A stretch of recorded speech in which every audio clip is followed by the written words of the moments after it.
হাসিনা বাংলাদেশে যাবেন। সরকার যত চেষ্টা করুক না কেন তাকে ঠেকাতে পারবে না। তাকে যদি ঠেকাতে চায়, এমন পরিস্থিতি হবে, সেই পরিস্থিতি সামাল দেওয়ার ক্ষমতা তারেক জিয়া, জামাত সহ বাংলাদেশের কোন শক্তির নাই। ইনশাআল্লাহ বিজয় আমাদের সুনিশ্চিত। জয় বাংলা, জয় বাংলা।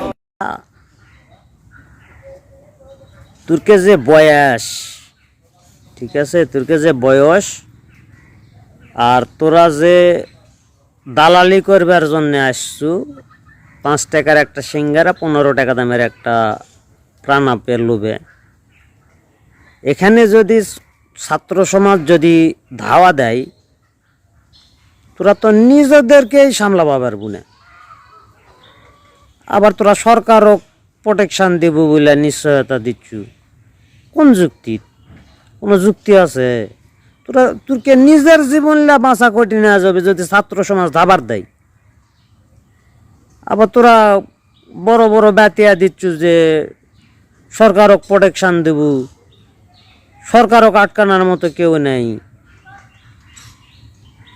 তোরকে কপাল ভালো, সেদিন তোরকে ধাবার দেয়নি। ধাবার দিলে তো চোখে ঘাঁটা দেখা পেলো নেয়নি। নিজের বয়সের দিকে একবার তাকা। 20 টাকা পড়ে গেলে জীবন শেষ, সারা জীবন হাসপাতালের বেডে পড়ে থাকা লাগবে। ক্ষমতার দম্ভ, অহংকার, প্রতিপত্তির গরম, এগুলা সব জায়গায় চলে না।